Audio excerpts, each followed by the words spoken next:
এতদিন পৌরসভার বিভিন্ন ওয়ার্ডে বাড়ি বাড়ি বর্জ্য পদার্থ সংগ্রহে ব্যবহার করা তো ঠেলা গাড়ি। একদিকে যেমন কর্মীদের কায়িক পরিশ্রম হতো, একই সাথে তা সংগ্রহ করে বর্জ্য পদার্থ নিষ্কাশনের জায়গা পর্যন্ত পৌঁছাতে সময় লাগতো বেশি।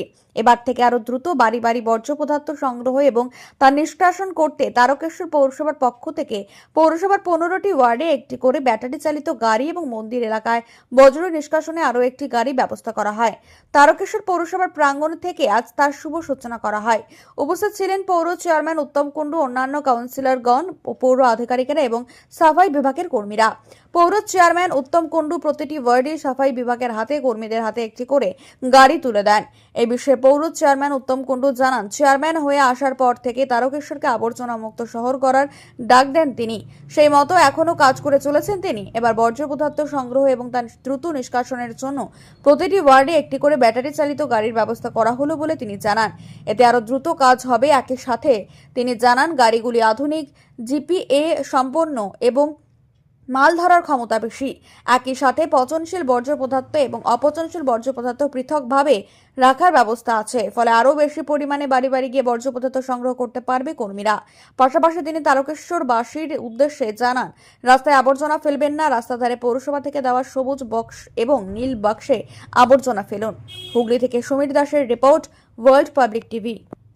মুক্ত রাখতে চাই যে আমাদের গোটা তারকেশ্বরে এই প্রথম আমরা এইভাবে হাইড্রোলিক গাড়ি দিলাম, যাতে আমাদের যারা কর্মচারী আছে বা আমাদের যারা স্টাফ আছে তাদের যাতে কোনো অসুবিধা না হয়। ট্রলি টানা সম্ভব নয়, ঠিক আছে, ট্রলি টানা সম্ভব নয়। সেই ট্রলি না যাতে চালাতে হয়, প্রত্যেকটা বাড়ি বাড়িতে দুয়ারে গিয়ে আপনার হচ্ছে আমাদের এই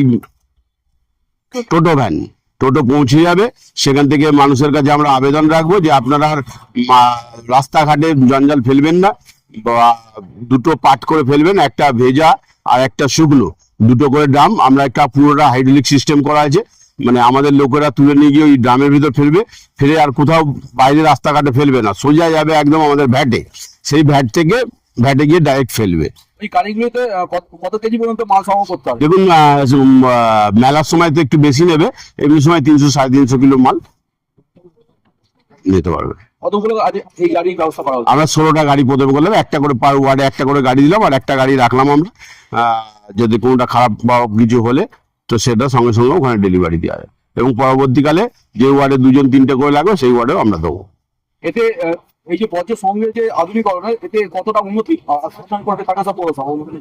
দেখুন, প্রথমত সময় বাঁচাবে, তাড়াতাড়ি আপনার বাড়ির বর্জ্য পদার্থটা তুলতে পারবে।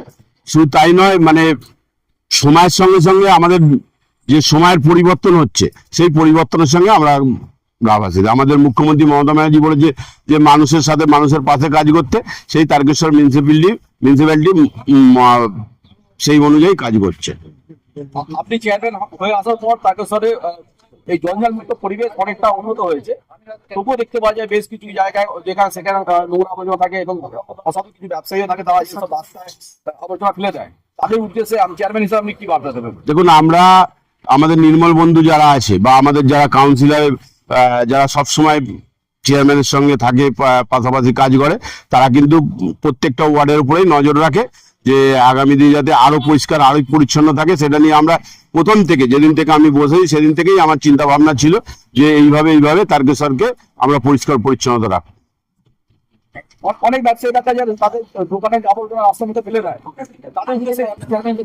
তাদের কাছে আমি হাত জোর করে অনুরোধ করবো যে আপনারা রাস্তাঘাটে ময়লা ফেলবেন না, নির্দিষ্ট স্থানে ময়লা ফেলুন। এবং এতেও বারবার আমরা মাইকিংও করছি, প্রচারও করছি, এবং সরকারের নিয়ম আছে আমরা 1 লক্ষ টাকা পর্যন্ত ফাইন করতে পারি, 100 টাকা থেকে 1 লাখ টাকা পর্যন্ত ফাইন করতে পারি। আগামী দিনে ফাইন যদি মানুষ না, আমাদের কথা অনুরোধ করছি আমরা, যদি না শোনে তাহলে ফাইনের ব্যবস্থা করতে হবে।